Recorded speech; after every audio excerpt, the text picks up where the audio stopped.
चंद्रसेन के अपमान का बदला लेंगे। उज्जैनी को जीतकर तमल प्रदेश में मिला देंगे। आगे बढ़ो।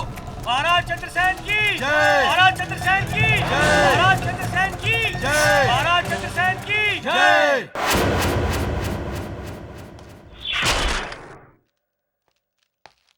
देख लिया आपने काका महाराज, अशुभ मुहूर्त में राज तिलक करने का परिणाम। आदित्य को युवराज घोषित करते ही उज्जैनी को भारी संकट उन्हें घेर लिया है। आप ही बताएं काका महाराज कि इस समस्या से हम कैसे निपटें? आखिर कौन करेगा उज्जैनी की सेना का नेतृत्व? हम करेंगे सेना का नेतृत्व, हम करेंगे सेना का नेतृत्व, हम करेंगे।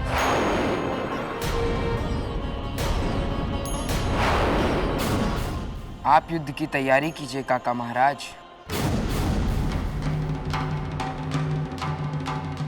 और ये युद्ध आपकी जिंदगी का पहला और आखिरी युद्ध होगा युवराज, क्योंकि युद्ध में मरने वाले लोगों के सबूत नहीं ढूंढे जाते, चाहे वो अपनों की तलवार से मरें या दुश्मन की तलवार से।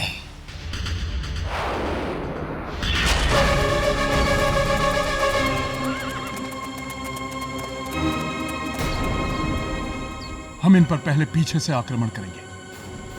इससे पहले कि वो लोग कुछ समझे, हम इन्हें घेर लेंगे।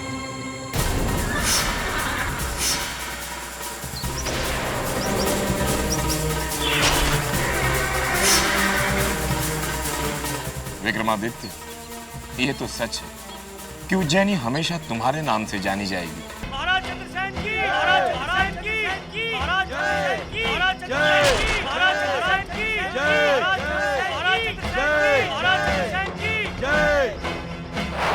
महाराज चंद्रसेन की महाराज चंद्रसेन की जय। महाराज चंद्रसेन की महाराज चंद्रसेन की जय।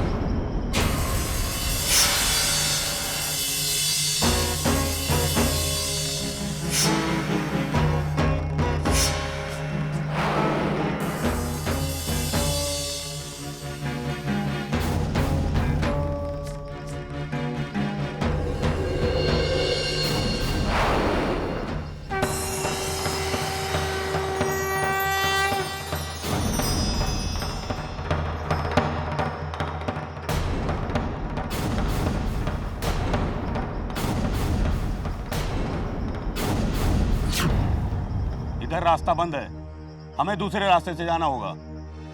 पश्चिम दिशा की तरफ रास्ता है, उधर से बढ़ो। चलो चलो।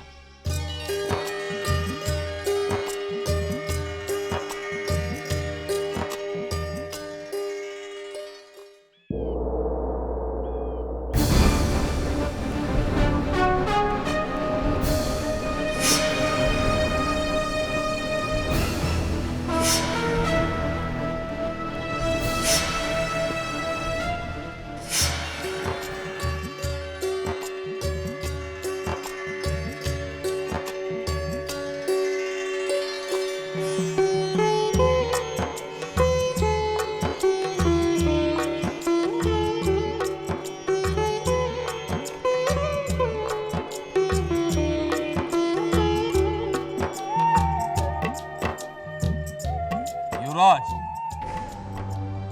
अभी उज्जैनी में एक से एक योद्धा मौजूद है।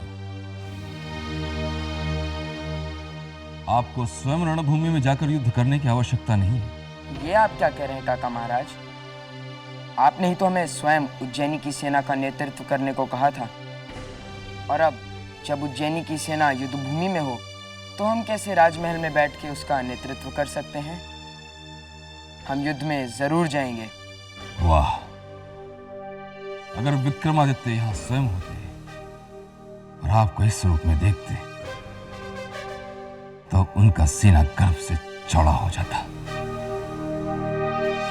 विजयी भव।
जोश में होश मत खोना, संभल के।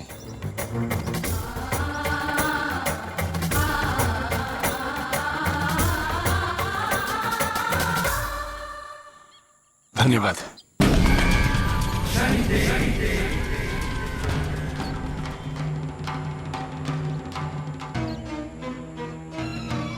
अपनी जान की सलामती चाहते हो तो यहीं से वापस लौट जाओ। इन सबके सर धड़ से अलग कर दो।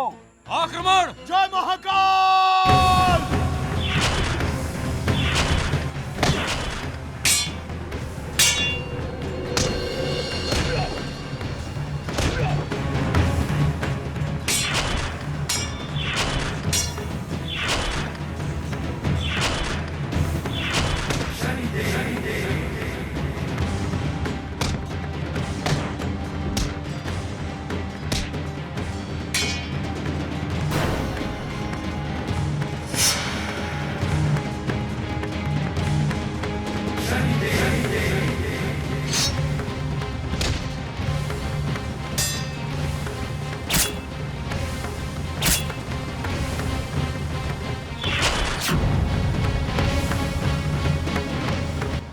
भाई, हम पर क्यों हमला कर रहे? हम ठहरे रसोइया, हम क्या जाने तलवार चलाना। हाँ,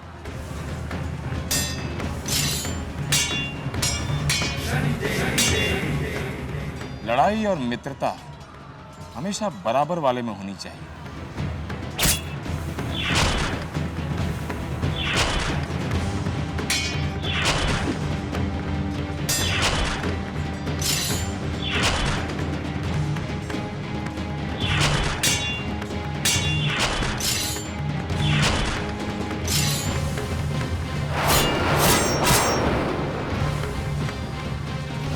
जय महाकाल! भागो! जय महाकाल!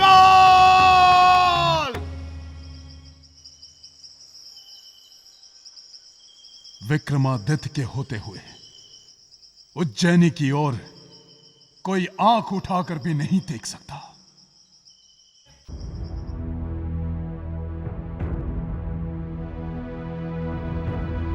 युवराज की जय हो। चंद्रसेन की सेना वापस लौट गई। एक आदमी ने तमल प्रदेश में पूरी सेना को रोक दिया और चंद्रसेन की सेना को वापस लौटना पड़ा। अकेला आदमी कौन हो सकता है वो, जिसने सारी सेना को वापस भेज दिया? सारी सेना को, और वो भी तमिल प्रदेश में। कहीं वो विक्रमादित्य तो नहीं? अरे भाई, कमाल के योद्धा हो तुम। हमारा जीवन बचाने के लिए बहुत धन्यवाद। तुम भी बहुत बहादुर हो राजकिशोर। तुम्हें तो उज्जैनी की सेना में होना चाहिए। हमारे से भाग्य कहाँ कि सम्राट विक्रमादित्य के तलवार के साए में युद्ध कर सके। तुम जानते नहीं, हम अरे भाई, वो दिन भी आ जाएंगे जब सम्राट विक्रमादित्य अपनी राजधानी में वापस लौटेंगे, तब उनकी सेना में भर्ती हो जाना। क्यों?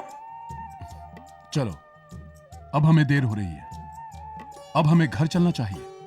तुम्हारे माता पिता, हरिया काका सब तुम्हारी प्रतीक्षा कर रहे होंगे।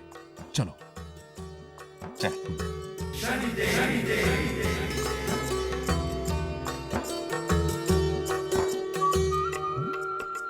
विक्रमादित्य, अब तुम्हारे साढ़े साथी का वो चक्र शुरू होता है जिसमें मनुष्य को कठिन से कठिन मुसीबतों का सामना करना पड़ता है, पर ये मुसीबतें तुम्हारे मन की सारी बुराइयों को हर लेंगी और तुम्हारा व्यक्तित्व सोने की तरह निखर जाएगा।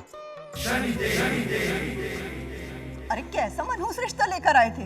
तुम्हारी बेटी का नाम इस घर में आते ही सिपाही मेरे बेटे को पकड़ कर ले गए। कैसी बातें कर रही हो राजकिशोर की माँ? ठीक कह रही हूँ मैं। अरे पता नहीं किस अभागन को हमारे पल्ले बांध देना चाहते हैं ये। मत बोल, ऐसा मत बोल। कितनी दूर से हमारे बेटे के लिए रिश्ता लेकर के आए हैं। अवश्य, क्योंकि आसपास के लड़कों की कुंडली पर भारी पड़ रही होगी इनकी बेटी। ऐसा मत कहिए बहन जी, मेरी बेटी में कोई दोष नहीं। हम तो बड़ी आस लेकर आपके द्वार पर आए थे।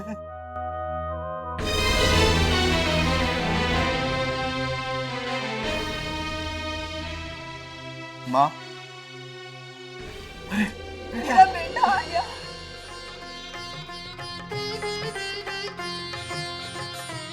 हे भगवान, आपको कोटि कोटि प्रणाम।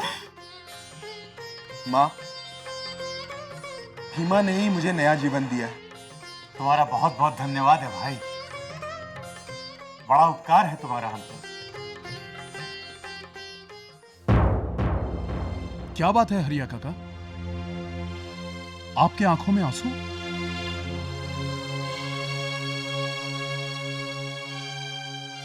चलो भीमा, इन्होंने हमारी बेटी का रिश्ता ठुकरा दिया।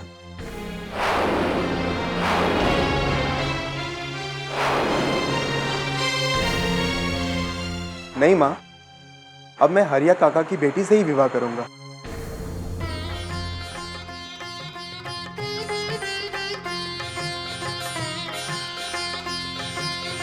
क्यों भाई हरिया, अपने जवाई को शगुन नहीं दोगे? क्यों नहीं नंद किशोर?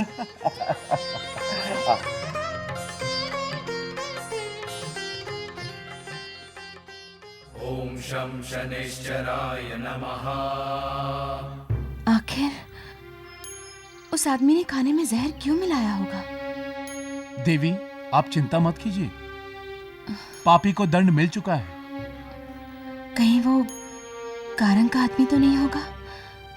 हमें जल्द से जल्द उज्जैनी पहुंचना चाहिए।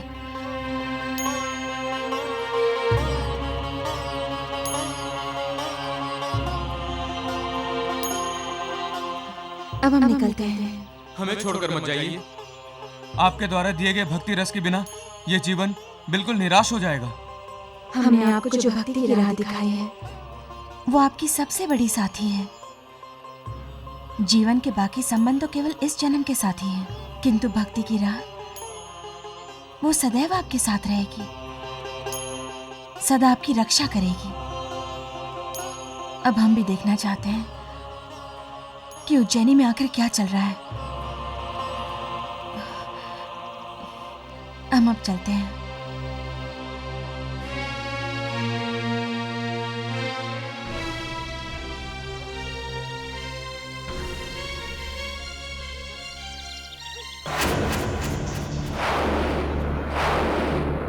आखिर ये चतुर्भुज कहाँ रह गया?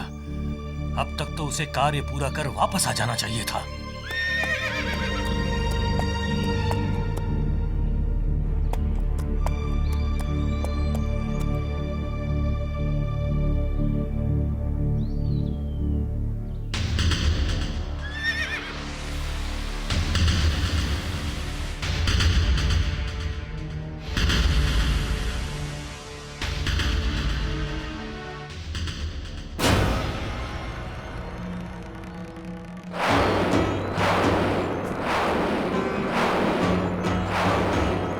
क्या हुआ चतुर्भुज?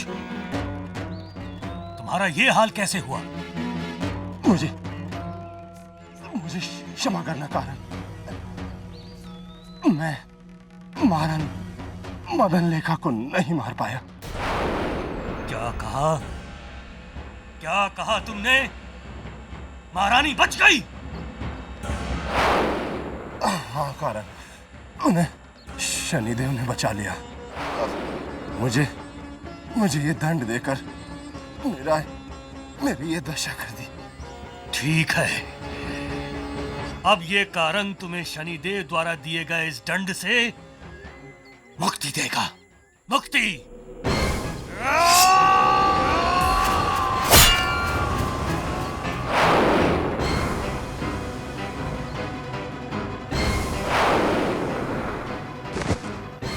मदन लेखा!